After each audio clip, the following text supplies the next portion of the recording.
The morning of a gently sunny September in 2019 began with an unusual disturbance on Willow Creek Road in San Antonio, Texas. 6 unmarked police cars quietly pulled up in front of a modest single-story house tucked behind a dense row of oak trees. Neighbors peered through curtains as tactical-geared officers positioned themselves around the area, the intermittent crackle of radios cutting through the still air. Inside, Harold Price, 78 years old, a former lieutenant with the Austin Police Department, was preparing his morning coffee, a habit he had maintained for years since leaving the force. A rapid knock echoed at 7:05 a.m., Harold Price, Travis County Sheriff's Office. "We have a warrant for your arrest in connection with the 1980 disappearance of Linda Marlowe." The officers later described the old man's hand trembling slightly as he set down his coffee cup, but his face remained strangely calm, as if he had been waiting for this moment for nearly 4 decades. Before diving deeper into the story,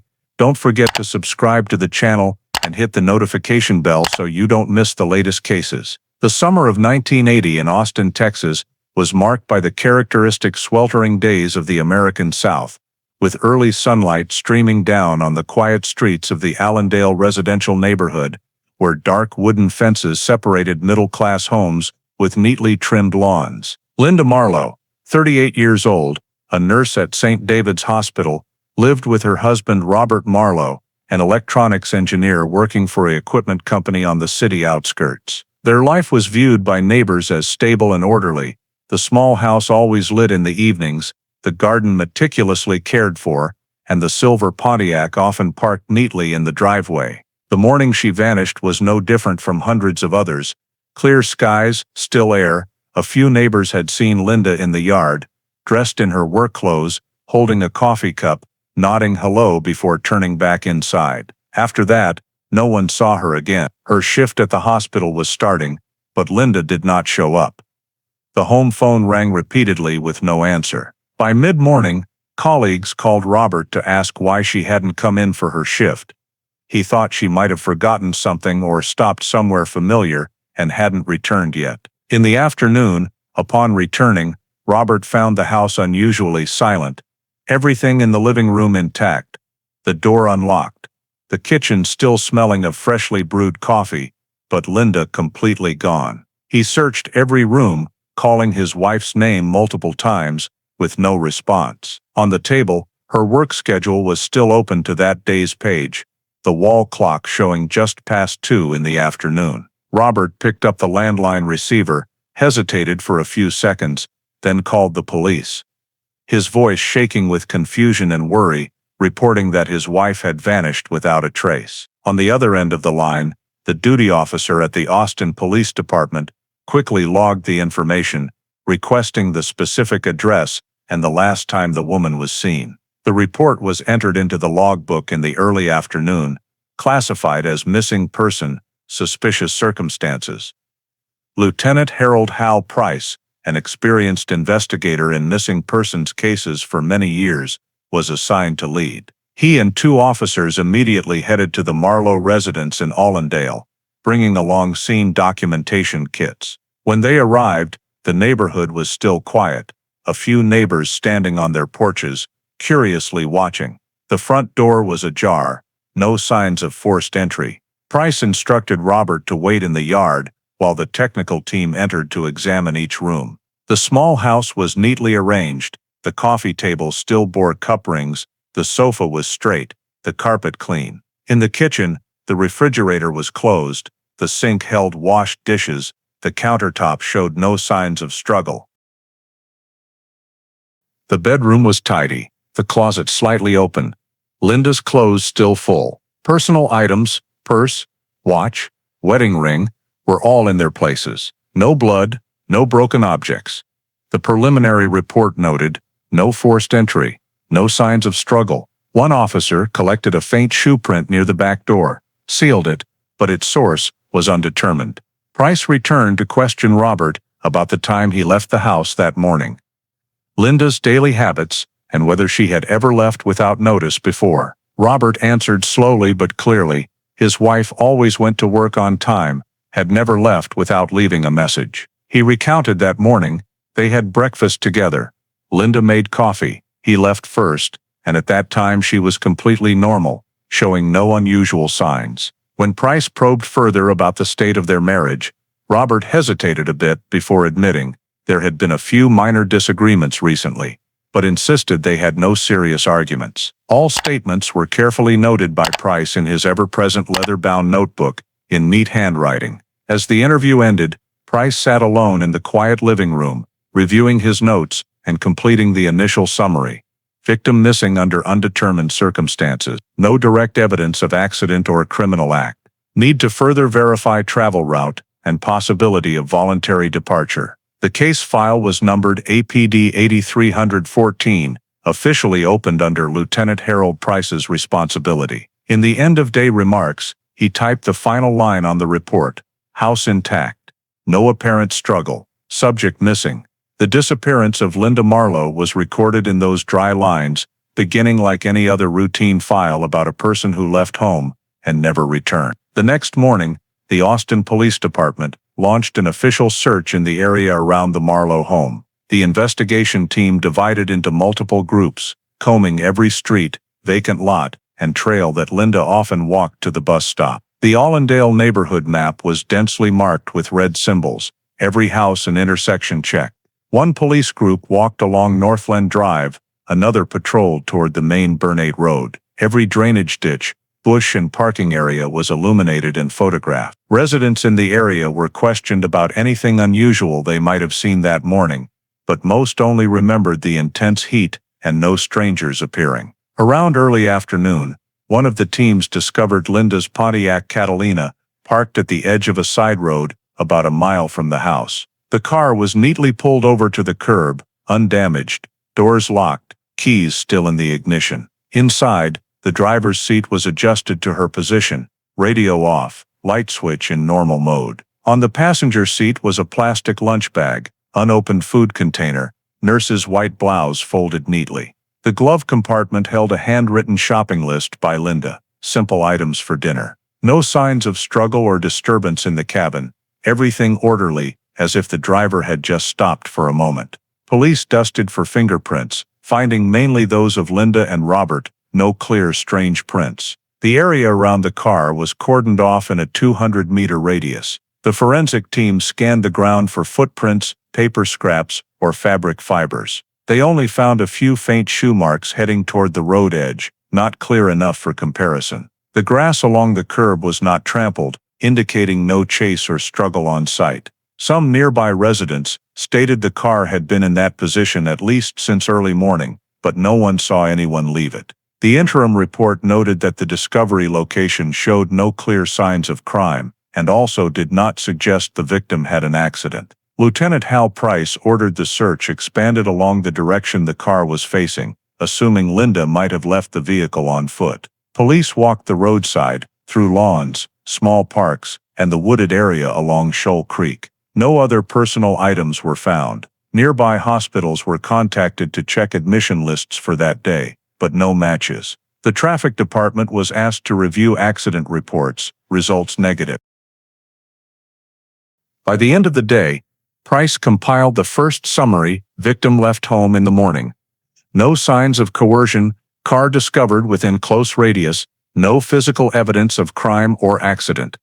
In the assessment section, he noted, no direct witnesses, no determined direction of travel, need to further verify daily route, locations victim frequented. The investigation team continued working into the evening, searching every nook and cranny around the neighborhood, but only the dry wind and hot dust of Austin's summer covered the empty road, where Linda's car stood silently under the streetlights, becoming the only remaining trace of a woman who vanished without a word. In the following days, police focused on collecting and compiling all statements from those directly connected to Linda Marlowe. The first to be questioned again was Robert, her husband. He arrived at the police station looking exhausted, his face gaunt after many sleepless nights. In his statement, Robert said their marriage was basically good, but admitted there had been simmering tensions in recent months. He said Linda often complained that he spent too much time on work and talked little with her,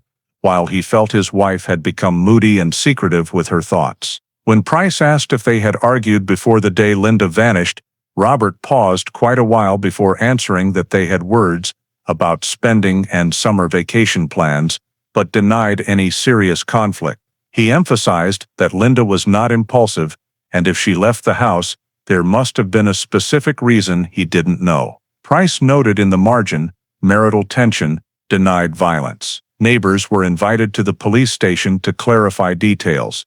Mrs. Rosa Delgado recounted that in the weeks before the disappearance, she had heard arguing from the Marlowe house, not loud, but repeated many times in the evenings. It sounded like they were trying to keep their voices down, she said.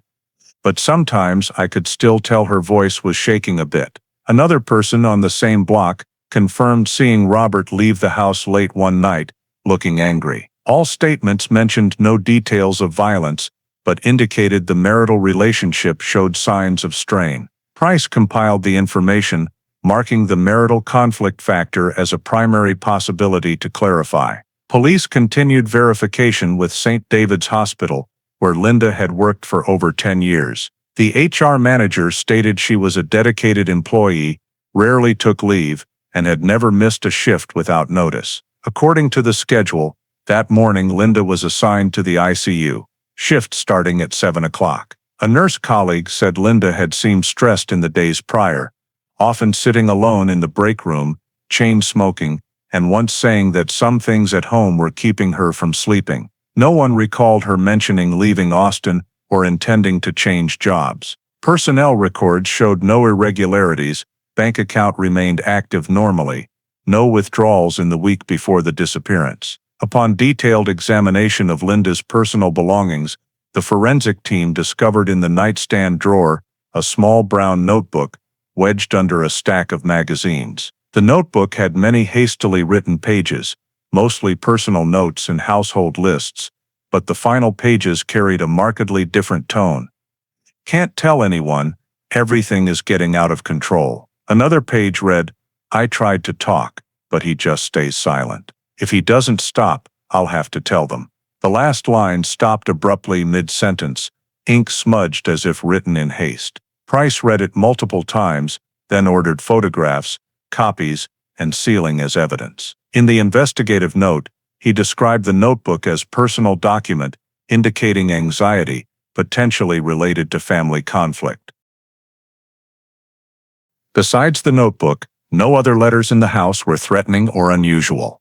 Linda's correspondence with friends consisted mainly of greeting cards and short notes. However, one colleague recalled that about a week earlier, Linda inquired about procedures to transfer to another department, saying she wanted a change of environment. Police could not yet determine if this related to marital stress. The initial phase summary report was completed after 1 week.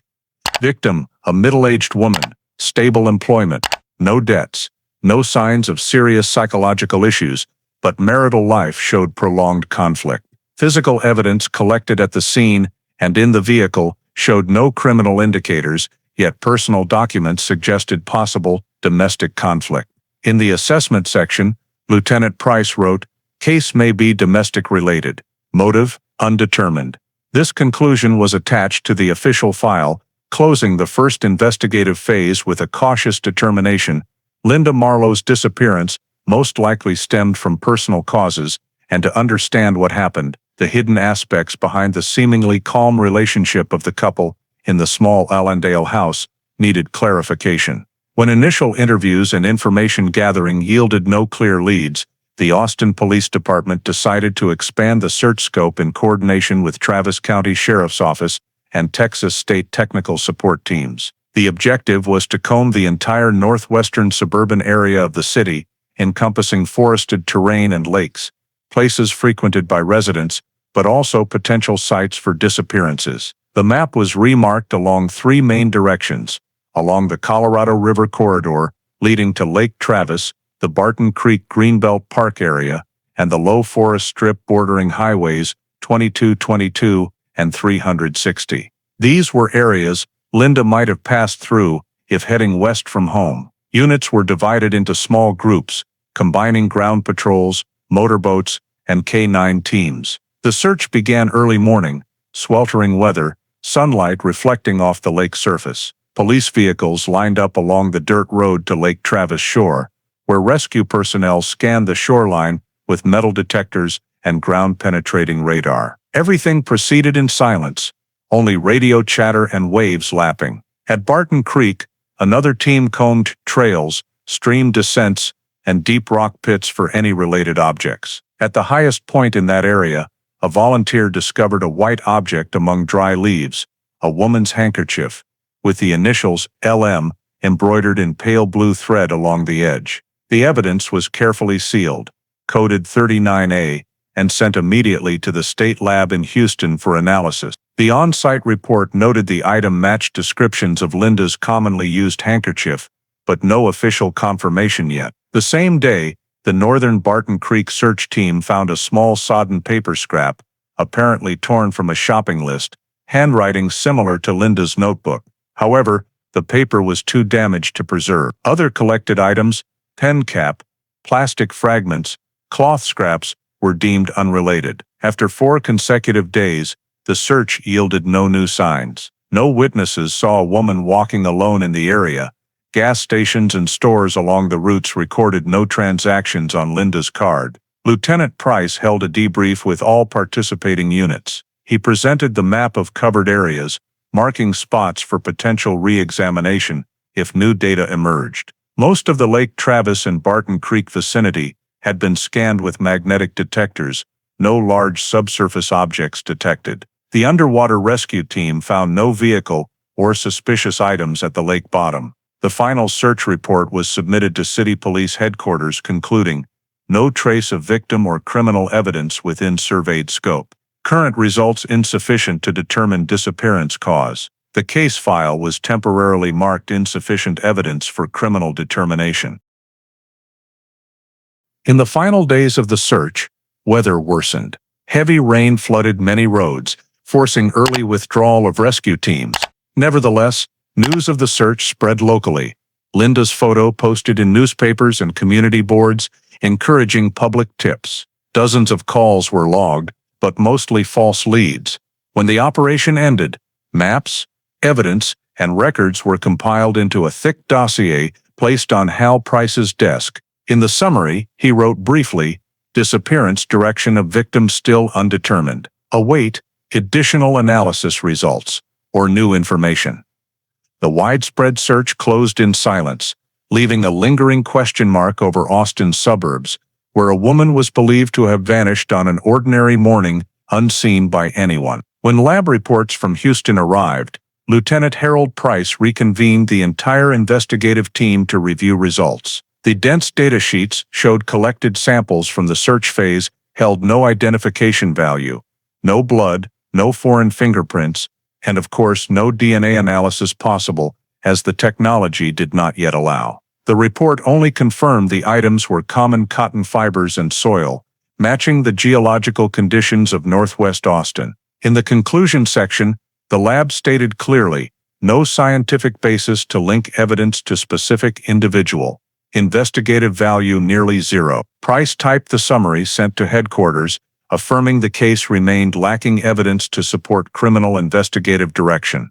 Though results offered no breakthrough, one other detail caught the attention of a few team members. In the initial scene report, technicians had noted a faint size 10 shoe print near the Marlowe back door. When compared to common market footwear, the print had a distinctive serrated sole pattern characteristic of tactical boots issued to Austin police personnel since the late 1970s. This information was initially overlooked, but when cross-referencing issuance logs, a young investigator named Reed Colton raised the question that the print might belong to a uniformed individual, not a civilian. He presented in the meeting, if this is indeed that boot type, only law enforcement personnel or former industry members would possess it. His note was added to the appendix, but Price cautioned that many officers had entered and exited the scene.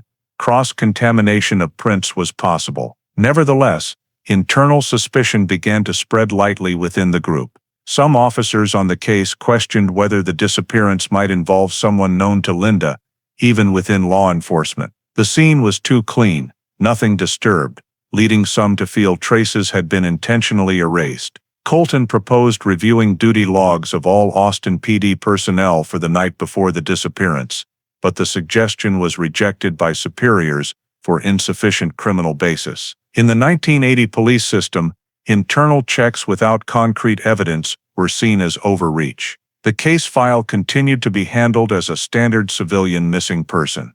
A separate report by Colton was attached to Price, listing anomalies, police-type boot print seen with no struggle signs, and victims' key items left in place. He concluded that if this is criminal action, the perpetrator understands investigative procedures and knows how to avoid leaving evidence. Price read it, made no comment, only wrote in the margin, "Speculative, needs verification." However, that report was later not included in the official archived file. The case gradually slowed, the investigative team shifting to administrative procedures. Additional reports from the hospital and bank confirmed Linda made no withdrawals, no unusual activity. In internal meetings, Colton and a few colleagues still mentioned the possibility of someone in the job being involved, but no one wanted to push the suspicion further. The 1980 context did not encourage cross-investigation within the force, and suggesting an officer might be connected was seen as violating solidarity rules. Ultimately, everyone agreed to file the issue under theoretical leads, meaning assumptions lacking sufficient basis. When compiling all data from the first 6 weeks, the file revealed a series of gaps: victim missing without trace, ineffective evidence, witnesses providing no specific information, and the sole shoe print remaining vague. In the phase summary report, Price wrote, "No new evidence. No suspect identified. Investigation remains open." Copies of the report were sent to command, but in reality, the case began entering a waiting state. In the hallways of the Austin Police Department, the Linda Marlowe case was still mentioned as a strange one, a woman vanishing from her own home, leaving a scene too perfect, with only a faint shoe print that no one knew truly belonged to anyone. Nearly a year after Linda Marlowe disappeared, the case file still sat on Lieutenant Harold Price's desk, with no additional new data. Subsequent sporadic searches yielded no results. All public tips led to dead ends or were verified false. The final Houston lab report, sent in early summer 1981, only repeated the old conclusion: insufficient scientific basis to identify biological traces on evidence, and no new samples collected in the 8 months thereafter. Interview transcripts, investigative logs, witness lists all closed at the same point. Nothing proving Linda was alive, nothing proving she was dead. In internal meetings, Reed Colton occasionally raised the old suspicion about the shoe print and possible internal involvement, but his proposals were not added to the work agenda. The Austin Police Department, after reviewing costs and resources, decided to downgrade the case priority, filing it under non-progressing cases. Price, as lead investigator, was required to submit a comprehensive report and recommend next handling steps. In the 12-page type submission to command, he listed all actions taken: scene examination, witness interviews, wide area searches, evidence analysis. His conclusion stated, "No physical evidence or valuable witnesses found, no suspect identified. Likelihood of victim voluntarily leaving without notice assessed as low. Considering the situation, recommend temporary case closure and record status as presumed deceased." The recommendation was approved shortly thereafter. An internal notice was issued, confirming the Linda Marlowe disappearance was shifted to no active investigation.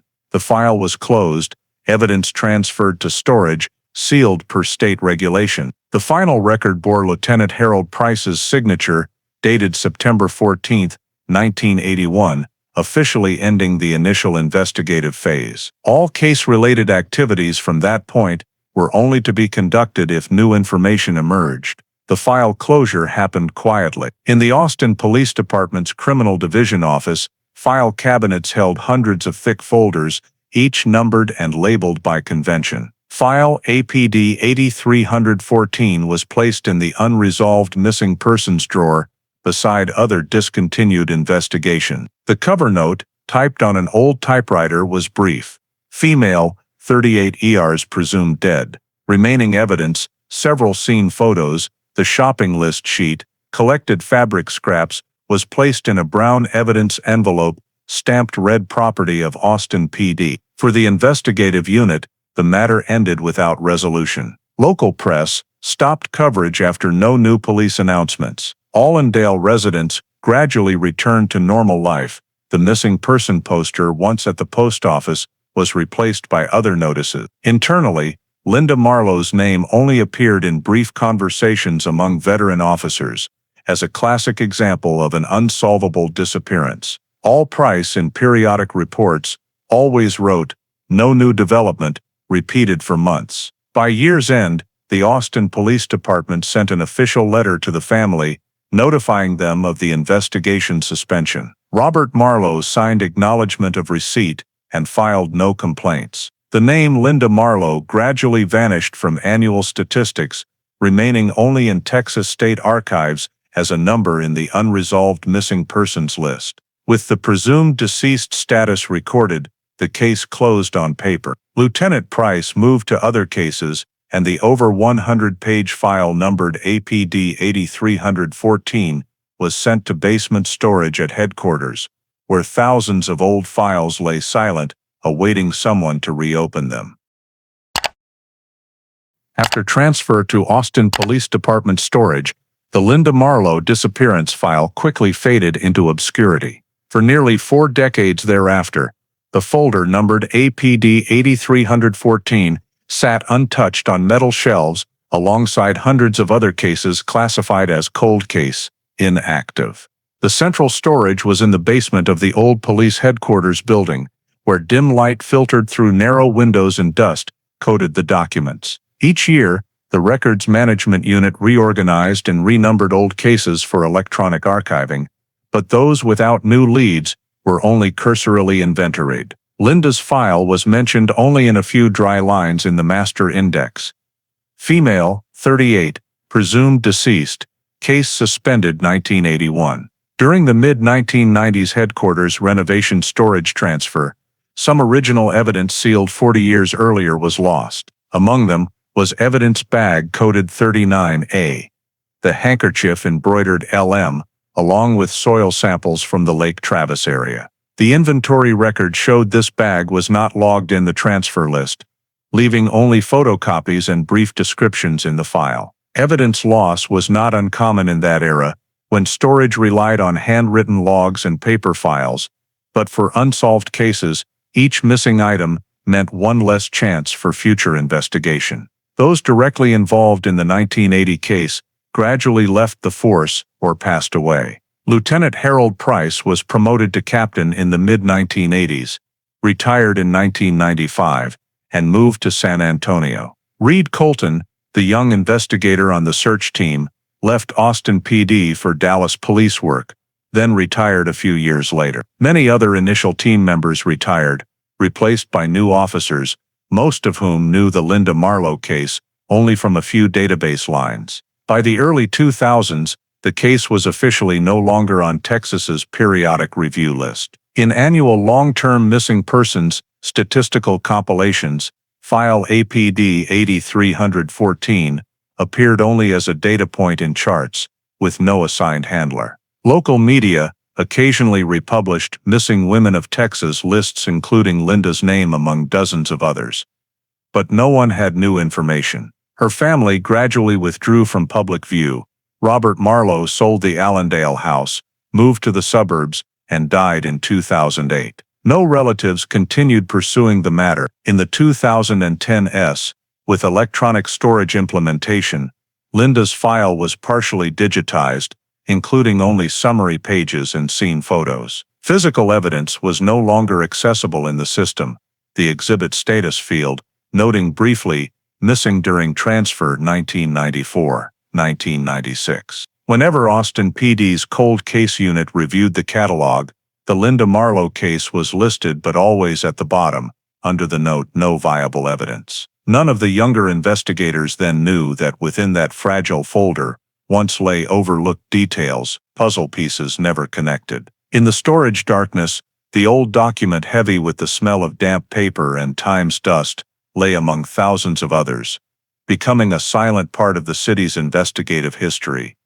A disappearance the system officially considered closed, no longer mentioned, and no longer on the list of questions Austin sought answers for. In March 2019, as Austin entered a new construction season, a crew from a local civil engineering company was excavating foundations for a new housing development in the Lakeway area, about 30 kilometers west of downtown Austin. While operating the excavator to remove old soil layers, the operator noticed the bucket striking an unusually hard object. As the soil was cleared, a buried concrete well mouth appeared, not on any area infrastructure maps. The well's structure indicated it was built decades earlier, possibly a remnant of an old ranch before the residential area formed. Per safety protocol, the site halted construction and notified Lakeway police for inspection. When the patrol team arrived, they shone lights down the well and spotted at the bottom a dark brown object, resembling a waterlogged leather bag. The Travis County Crime Scene Unit was dispatched the same day. They lowered personnel with ropes and pulleys, carefully retrieving a medium-sized old brown leather handbag with a rusted metal clasp. The bag was placed in a sealed container and handed to the Travis County Medical Examiner's office for processing.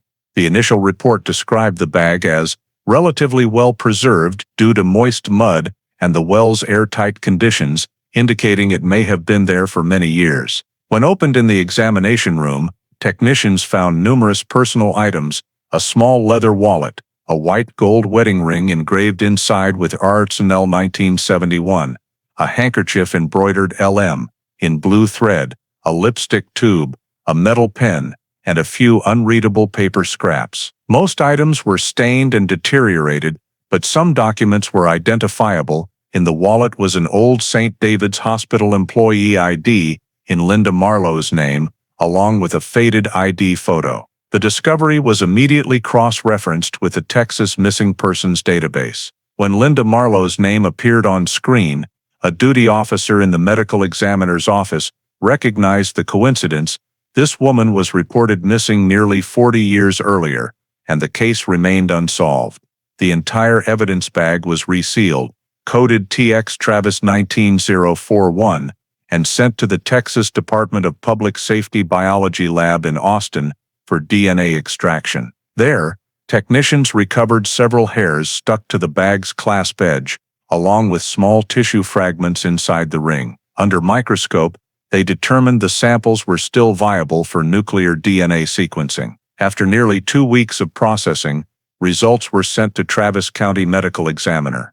The DNA sequence from the hair and tissue matched perfectly with the reference samples stored in the state database, extracted from Linda Marlowe's 1980 missing person file, digitized in the 2000s. The comparison achieved absolute match probability, allowing official confirmation of the bag owner's identity.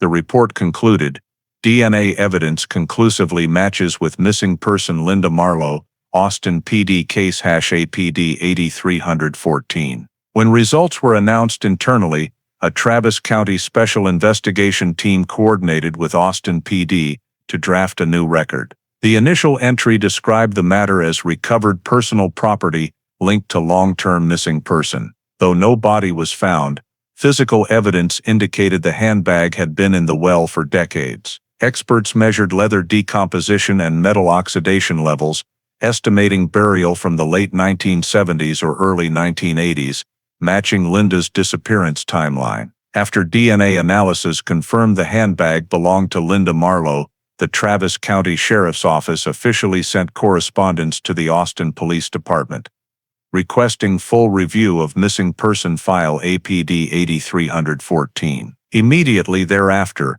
Austin PD's Cold Case Unit received command directive, restart comprehensive review of the nearly 40-year suspended case. The file was transferred from central storage to the main office for inspection, classification, and additional digitization. The task was assigned to investigator Grace Ortiz, 45 years old, an experienced specialist in backlog file analysis and old investigative process reconstruction. She had worked numerous decades-old cases, and was known for meticulous detection of archival discrepancies. In the first week, Ortiz and two assistants began examining the entire original 1981 sealed file. The yellowed pages were clipped in brown hard covers, typed text ink blurred. She categorized document groups, scene reports, witness statements, lab reports, and evidence management logs. Each page was digitally scanned for comparison with 2000's electronic copies.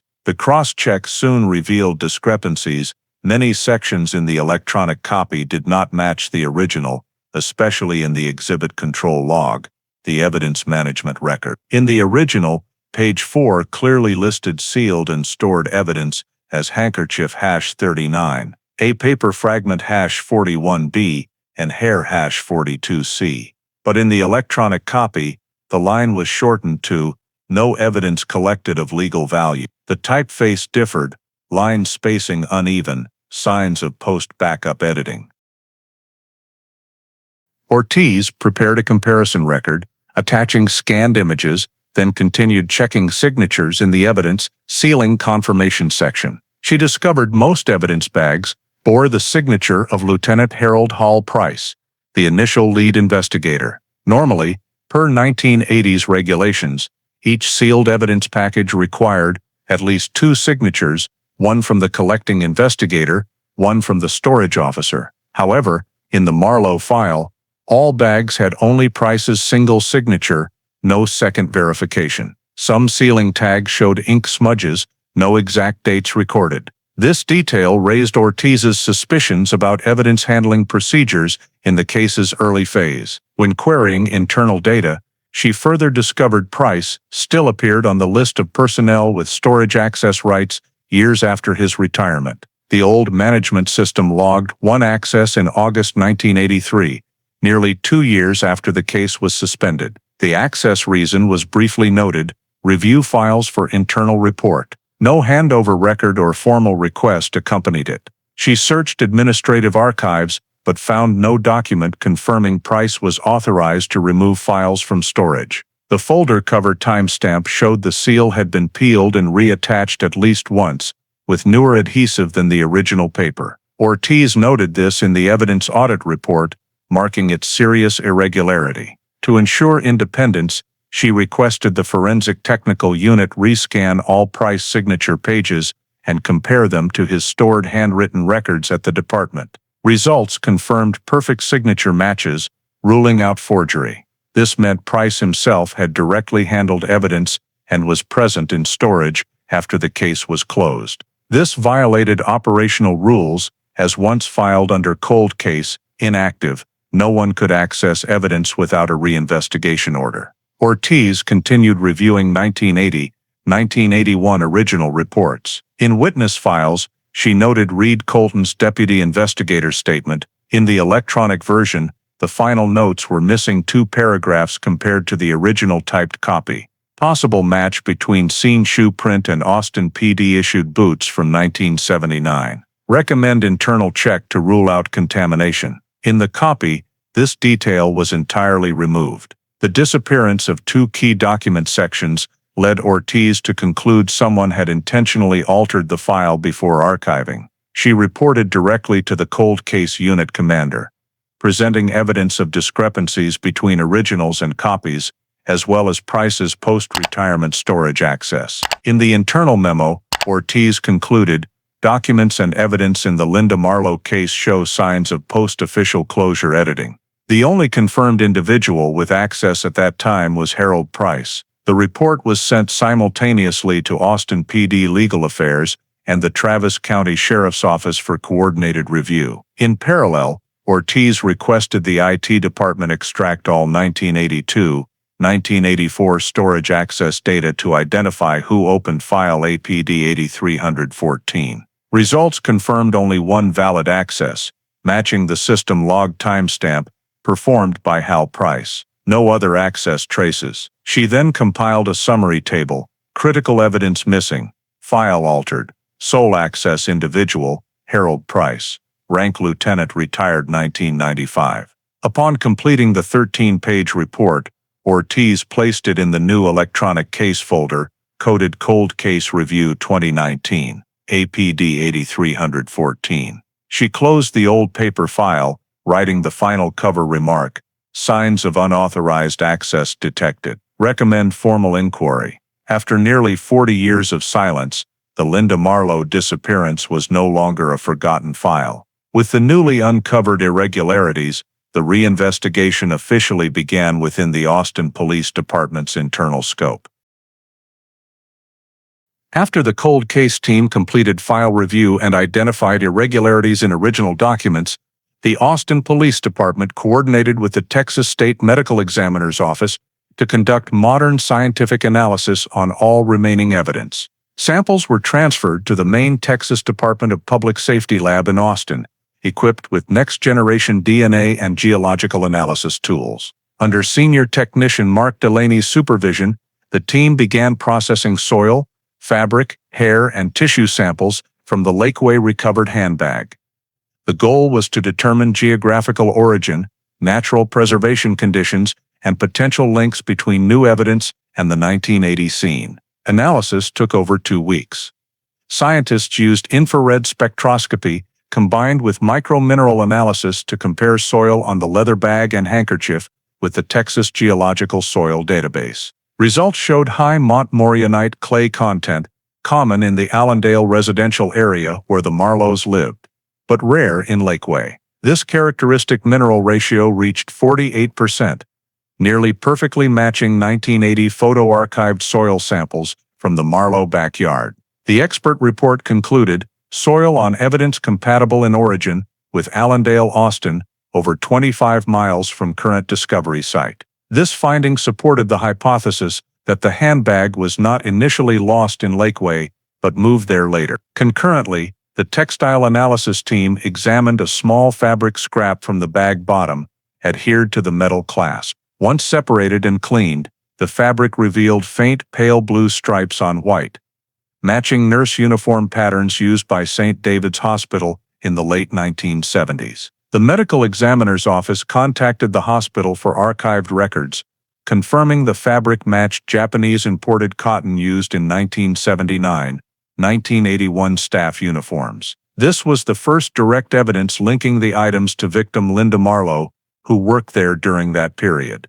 Biological samples from inside the handbag, including skin flakes and hairs, underwent additional DNA extraction for secondary source identification. Beyond Linda's previously confirmed DNA sequence, expanded analysis detected trace male DNA mixed on the strap and metal clasp.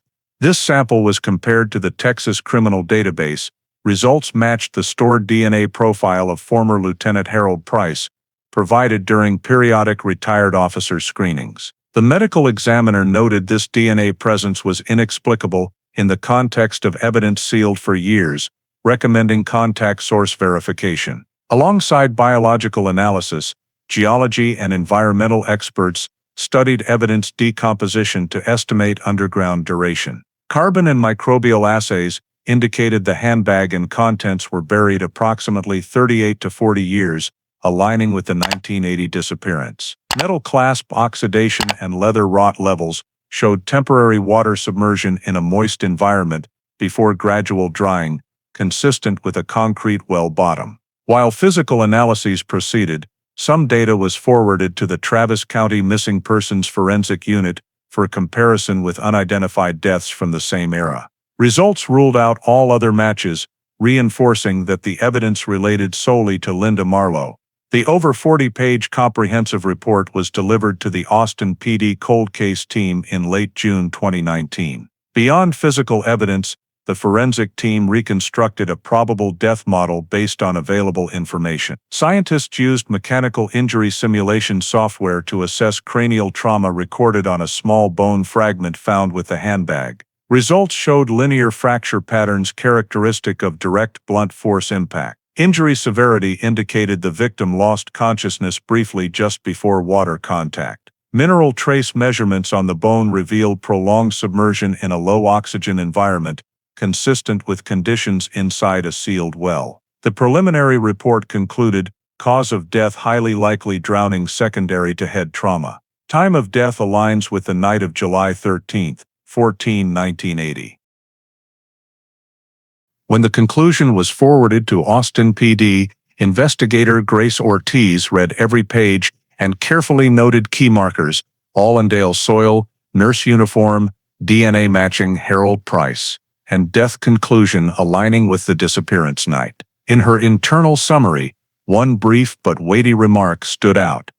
Modern forensic technology has provided the first direct evidence proving Linda Marlowe died unnaturally, and current evidence links to an individual who once led the case. This summary was sent to the Cold Case Unit Commander with a recommendation to expand investigation based on newly established scientific facts. After forensic results were received, investigator Grace Ortiz broadened the scope to re-interview 1980 case witnesses and former personnel. Her goal was to re-verify all statements, assess reliability, and determine if any factors were overlooked or deliberately excluded from records. Interviews were conducted meticulously, fully recorded, each session accompanied by signed transcripts for legal validity. Ortiz's first step was locating neighbor Rosa Delgado, a key witness in the initial disappearance phase. Rosa, now over 80, lived in a small town south of Austin. When asked about the night before Linda vanished, she recalled details not fully disclosed before. In the new statement, she said, around midnight she heard a low engine sound, like an older police vehicle, stopping in front of the Marlowe house. Peering through curtains, she saw light reflecting off a metal bar on the car's roof, not flashing emergency lights, but dim parking illumination. According to her, the car stayed only a few minutes then left without headlights. When asked why she didn't report it then, Rosa said she assumed it was routine patrol. Ortiz showed her photos of Austin PD vehicles from the late 1970s.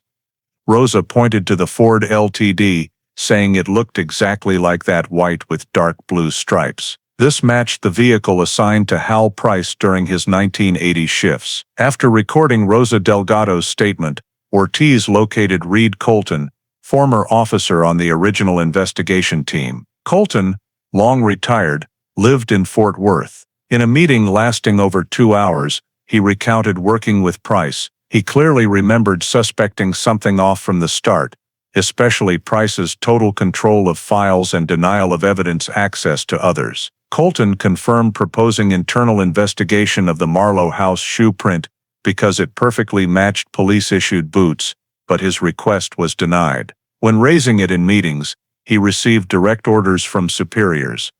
Cease all speculation involving department personnel to avoid bad precedent.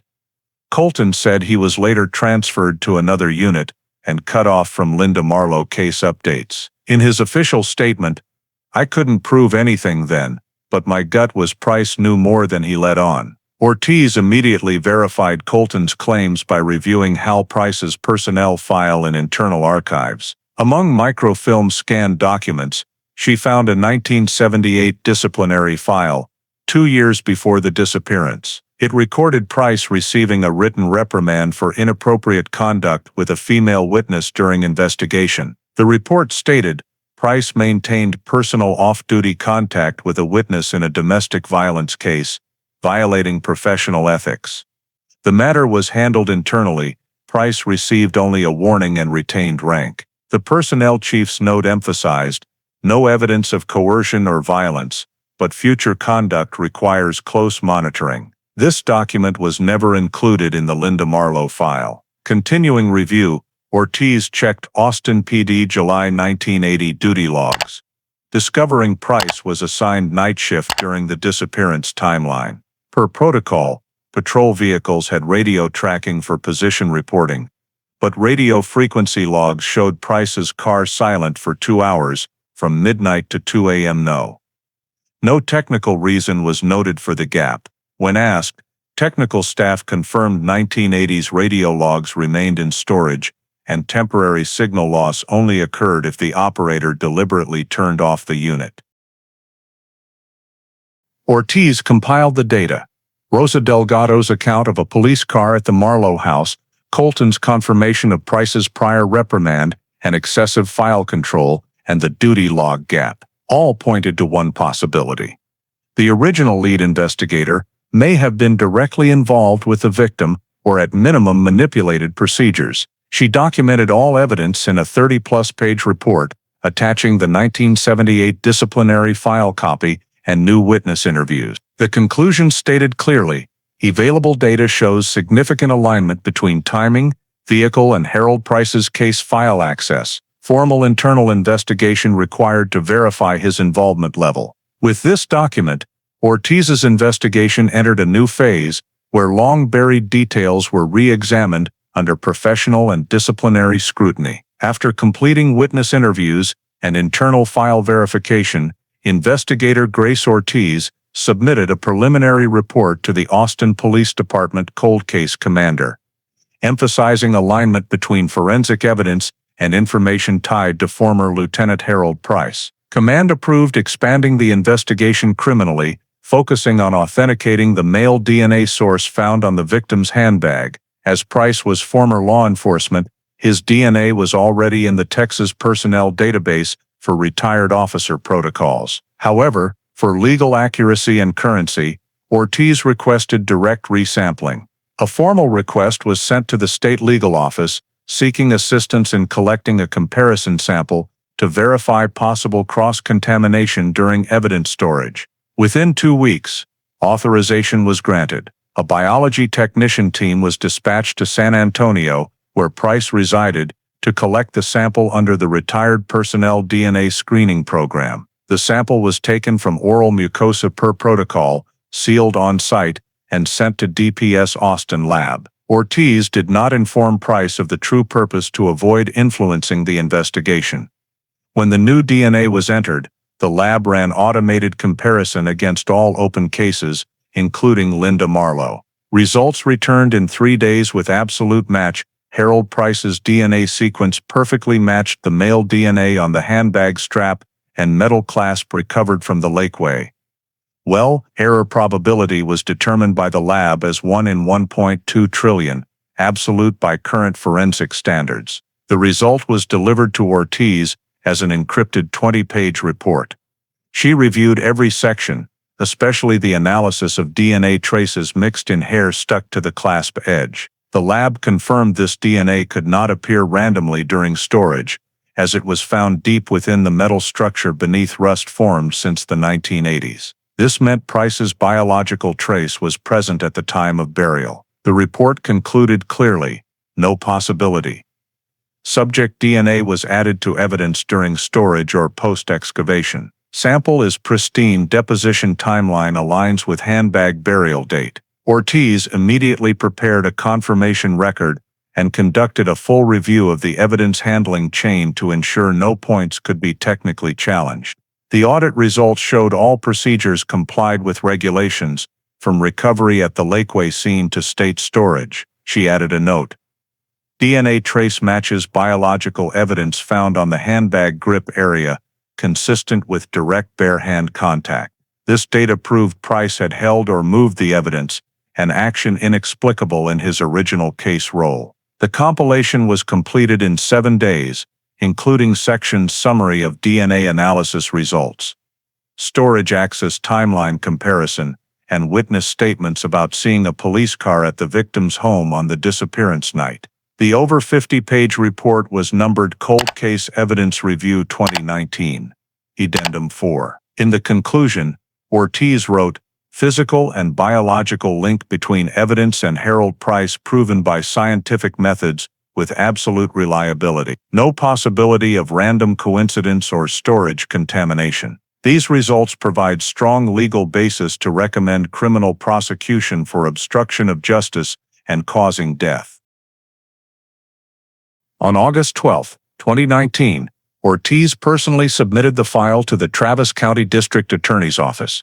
In a nearly 2-hour meeting, she and the cold case team leader presented the full investigation progression, from handbag discovery to DNA results. The DA requested additional cross-reference with 1980 original documents to confirm evidence continuity. The medical examiner confirmed all samples had an unbroken chain of custody since Lakeway recovery, meeting prosecution standards. The final report was accepted by the DA as a criminal referral report, with recommendation to indict Harold Price for obstruction of justice and manslaughter under Texas Penal Code. Before leaving the DA's office, Ortiz signed the file handover record. She wrote in her work log a brief line, "DNA fully confirmed.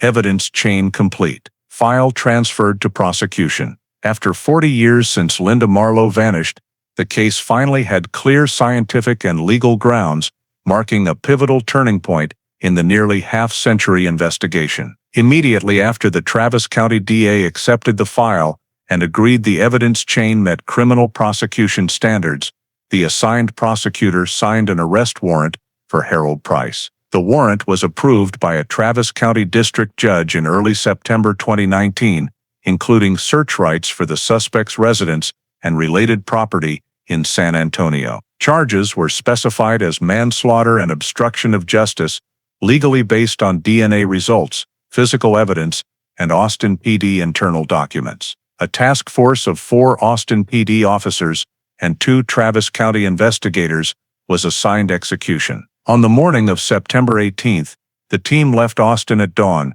They arrived in North San Antonio suburbs, where Price lived with his second wife in a secluded single-story house at the end of a quiet street. As unmarked police cars stopped at the gate, Ortiz, directing the operation, reviewed the warrant for validity, then signaled deployment. Price was watering plants in the front yard, wearing khakis and an old shirt, silver hair cropped short. As officers approached, he appeared confused, but did not resist. Ortiz stepped forward, identified herself, and read the warrant aloud. Price remained silent, only asking briefly, "For that?" Before cuffing, he requested his glasses, then turned toward the door, as if to say something to his wife behind the curtain.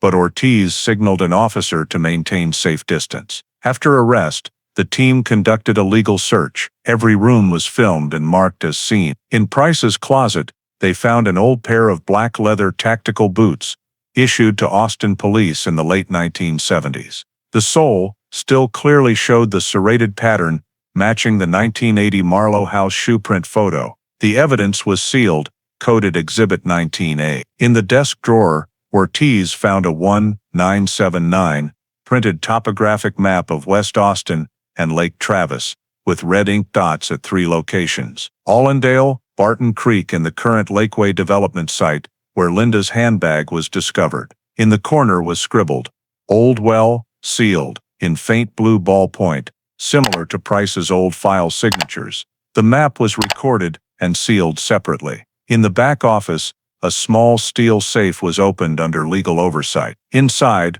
besides personal papers, the team recovered a thin nylon-wrapped file labeled Case 1980, Reference. Upon inspection, Ortiz recognized it as a copy of the Linda Marlowe file, nearly 30 typed original pages, many sections blacked out with ink and replaced by handwriting. Under light, the ink smudged, revealing erased lines.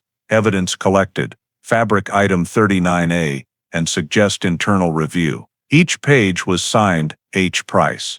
This copy matched the altered pages Ortiz had found in electronic file comparison. The document was sealed as evidence, coded Exhibit 20B, with record of location and collector. During the search, the team also collected comparison items, Price's old case notebook, 2 unused ammunition boxes, and photos of him in police uniform beside a white Ford LTD patrol car, the type witness Rosa Delgado described. All evidence was bagged in anti-contamination pouches and sealed before leaving the scene. After the search, Price was placed in the police car. En route to Bexar County Detention for transfer processing, he remained silent, occasionally asking about trial timing. The arrest record noted, "Suspect cooperative, no resistance, no attorney request at arrest." Upon arrival, he was handed to Travis County Detention per transfer order. Local media began short reports of former Austin PD officer arrested in 1980 missing person case, but victim identity and file details remained undisclosed. The next day, Ortiz signed the operation completion record and sent the comprehensive report to the Travis County DA. In the summary, she wrote, "Arrest warrant and search executed per court order. Physical evidence seized including issued boots, topographic map marked with Lake Travis area, and 1980 case file copy with alterations. Suspect Harold Price detained on initial charges of manslaughter and obstruction of justice. With the final signature, the 40-year pursuit officially shifted to criminal processing, returning the Linda Marlowe case to the center of Texas justice system attention. After Harold Price's arrest, the Travis County DA requested additional examination at the Lakeway concrete well site where Linda Marlowe's handbag was previously found.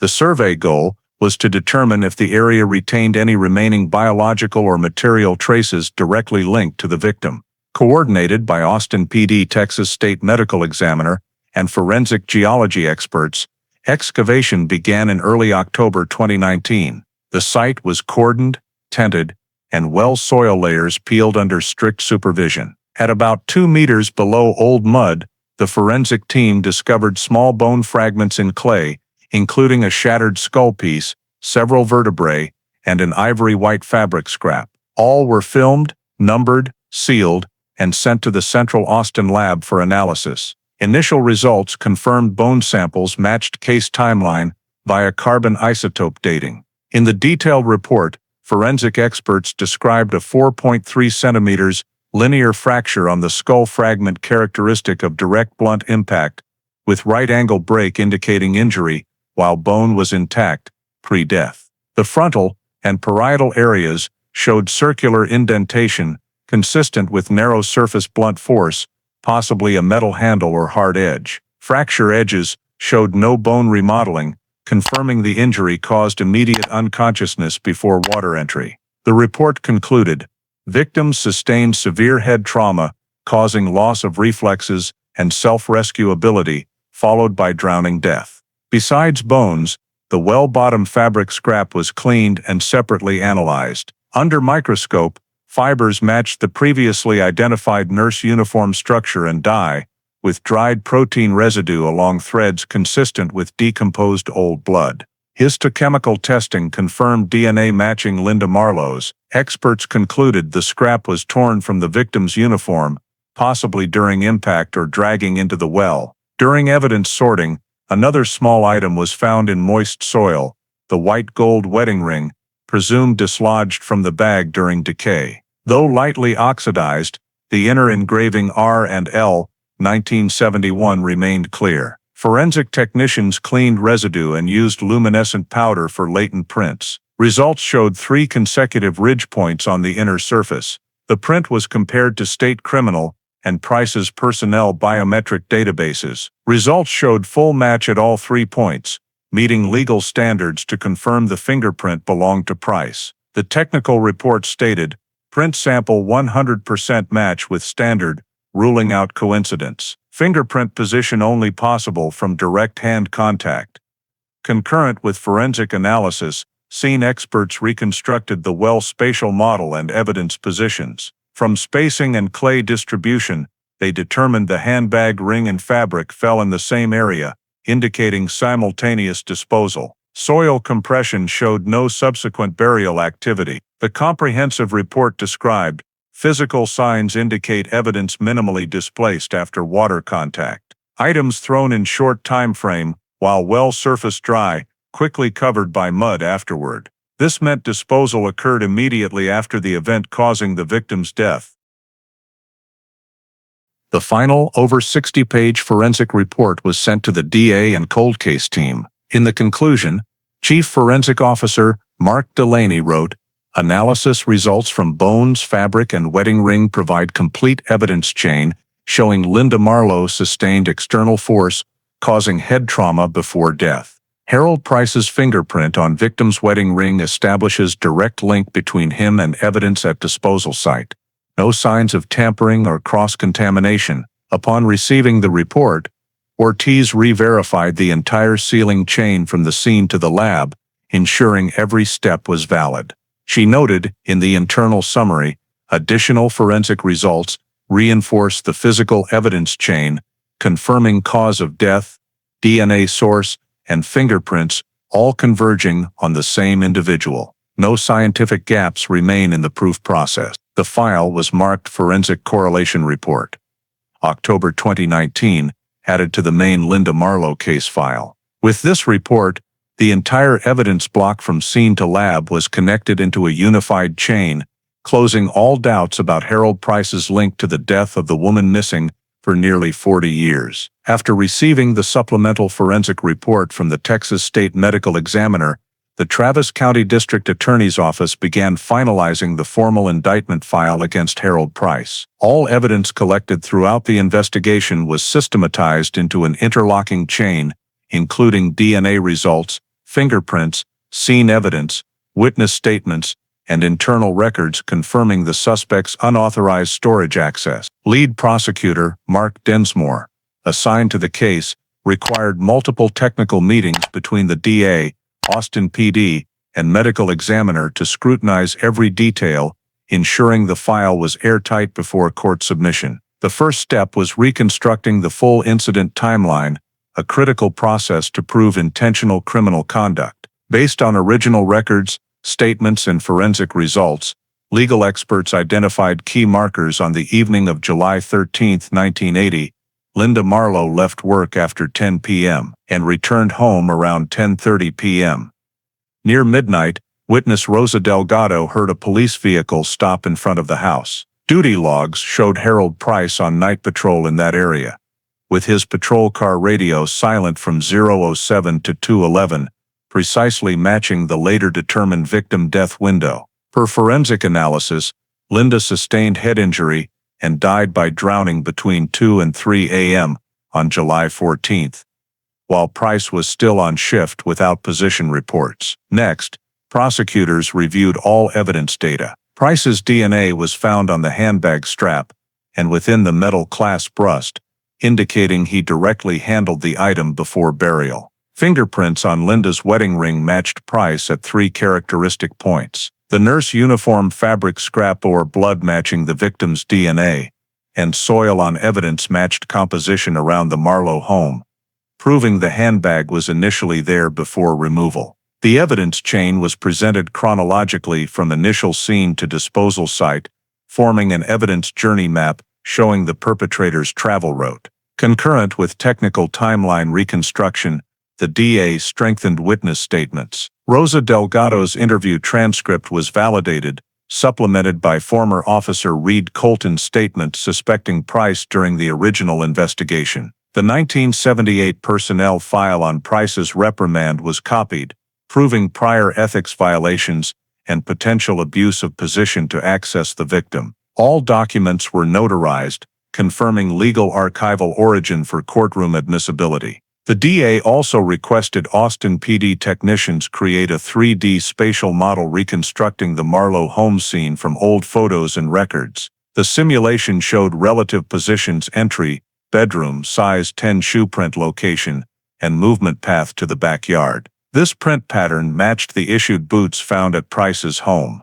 Motion analysis showed the wearer exited the back door at steady pace, no sliding, indicating deliberate action rather than flight. Combined with patrol car tracking data, prosecutors concluded Price had sufficient time to travel from the victim's home to Lakeway in 2 hours via the shortest route, Highway 71, a fully feasible timeline. In the court presentation summary, prosecutors described the case in 3 arguments. 1. Linda Marlowe died due to Harold Price's violent act. 2. The suspect abused his official position to manipulate investigation procedures, erase traces, and destroy evidence. 3. DNA fingerprints and evidence prove Price's direct involvement at the scene and disposal. The over 300-page indictment included all forensic documents, maps, simulations, and appendices with witness statements. The charging section emphasized no possibility of scientific misidentification or procedural error. All data converges at one point: Harold Price's actions on the night of July 13, 1980, caused Linda Marlowe's death and subsequent 4-decade obstruction of justice. By late November 2019, the DA completed the formal indictment, recommending prosecution of Harold Price under 2 Texas Penal Code sections, manslaughter and obstruction of justice. The indictment was submitted to Travis County District Court for acceptance. The judicial panel, after review, approved transfer to trial court, scheduling the initial hearing for early 2020. In the DA's archival file, Prosecutor Densmore noted briefly, "All elements of proof established, evidence complete." With this decision, the Linda Marlowe case officially left cold case status, becoming a full criminal prosecution after nearly 40 years since the woman vanished from her quiet Austin home. Harold Price's trial opened publicly at Travis County District Court on the morning of March 6, 2020, nearly 40 years after Linda Marlowe's disappearance. The courtroom was packed with reporters, former police personnel, and Austin residents who followed the case in their youth. Silence fell as the court announced procedure commencement. Defendant Harold Price, now 78, appeared in an old gray suit, thin build, silver hair cropped short. He stood between two court-appointed defense attorneys, face cold and calm, hands trembling slightly on the table. Prosecuting was Mark Densmore with two assistants, bringing over 20 evidence boxes and glass-preserved samples. Presiding judge was Ellen Whitaker, experienced in serious Travis County cases. In opening, Prosecutor Densmore read the indictment, briefly outlining the investigation. DNA results, fingerprints, and witness statements confirming Price's presence at the victim's home on the disappearance night. He stated clearly, evidence shows Harold Price, as the case officer, abused his position to manipulate records, destroy evidence, and conceal his act, causing Linda Marlowe's death in July 1980. These opening words silenced the gallery, leaving only reporters' keyboard clicks. The trial lasted 12 days, sequentially presenting all physical evidence. First was the DNA match between Price and samples on the handbag. Texas state forensic experts detailed the analysis process, proving unbroken evidence custody. Next, the crime lab presented the wedding ring copy with Price's fingerprints, plus enlarged images of 3 perfect matches. A 3D Marlowe home scene model was projected on a large screen, reconstructing the suspect's path from back door to patrol car. DNA and physical evidence video segments connected into a seamless illustrative chain. Additionally, witness statements were shown via video and read in court. Rosa Delgado, now 81, gave remote recorded testimony approved by the court. She recalled that night, "I saw a police car parked in front of Linda's house, lights off, driver in uniform, tall build. I remember because the night was very quiet." This matched Price's patrol car radio silence period. Next was former Officer Reed Colton, confirming suspicions of Price during the original investigation, but ordered to stop. Colton said, "I saw irregularities in how he handled evidence, but I was just a subordinate then." His words caused many in the gallery to bow their heads in silence. The defense, led by attorney Alan Mercer, chose mitigation, admitting Price had a brief personal relationship with Linda Marlowe before the disappearance, but denying intentional killing.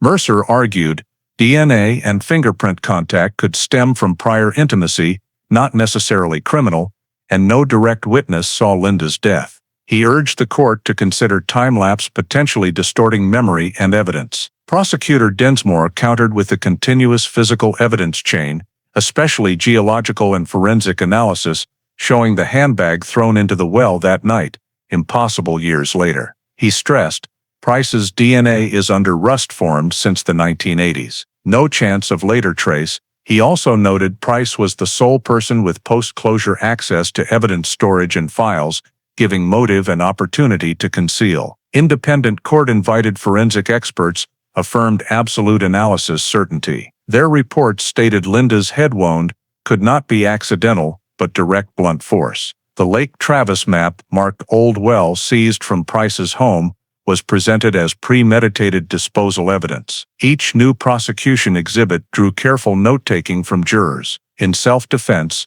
Harold Price was allowed to speak. He stood, voice hoarse and slow.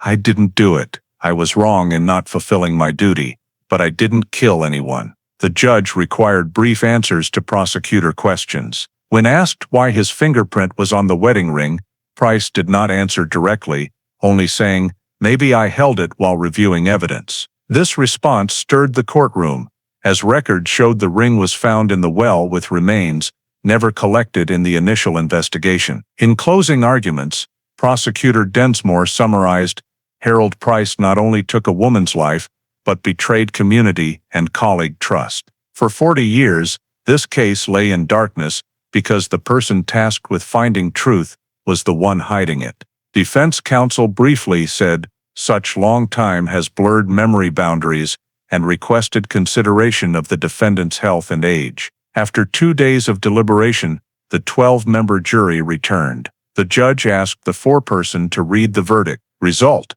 the jury finds defendant Harold Price guilty of manslaughter and obstruction of justice. As the words rang out, Price bowed his head.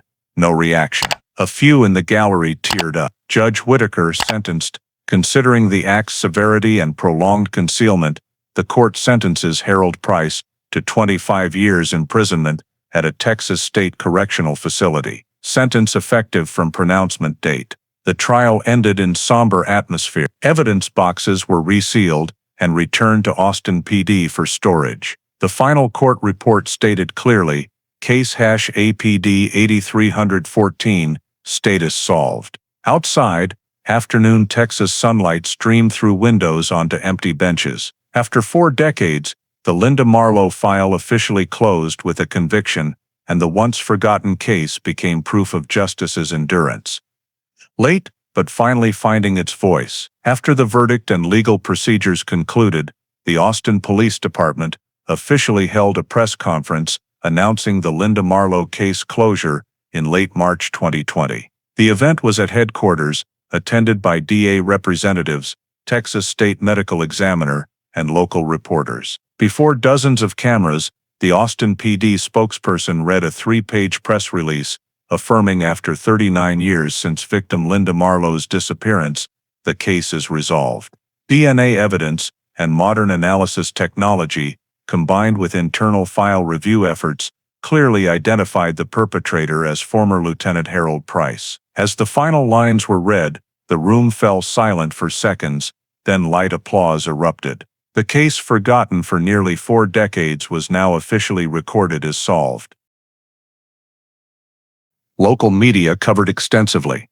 Major Texas papers like the Austin American-Statesman and Houston Chronicle ran multi-page articles highlighting the shocking truth: the killer was none other than the original case investigator. National true crime TV programs rebroadcast, viewing it as a rare historical case where the lead investigator became the perpetrator. Public reaction was intense and complex. Many expressed outrage that an officer representing justice abused power to conceal crime for years. Some former Austin PD officers publicly apologized to the victim's family and community, admitting the incident was an indelible ethical wound in department history. On social media, many wrote, "Justice is late, but at least it arrived." Within the department, the Harold Price case quickly became a central topic in training programs for investigators and internal inspectors across the state. The Austin PD Professional Standards Unit collaborated with the Texas Police Academy to recompile the entire case file into a learning material titled Integrity and Evidence Control: The Marlowe Case. This document highlighted flaws in 1980s evidence management procedures while pointing out the role of internal checks in detecting power abuse. Many new training courses required trainees to examine the Price file as a classic example of the importance of transparent oversight and modern forensic technology in case resolution. Regarding the victim's family, no direct relatives of Linda remained alive to attend the trial, but distant relatives sent thank you letters to the cold case unit. In a brief interview, investigator Grace Ortiz said, "We only did what justice demanded. The evidence was always there, just needing a fresh look." This quote was repeatedly cited in articles as an affirmation of the value of never giving up in criminal investigations. Case-related evidence, the handbag, wedding ring, and Linda's notebook, was handed over to the Texas Cold Case Exhibit, a state mobile display featuring cases solved through technological advances. These artifacts were placed in glass cases with the caption, Case APD 8314, Linda Marlowe.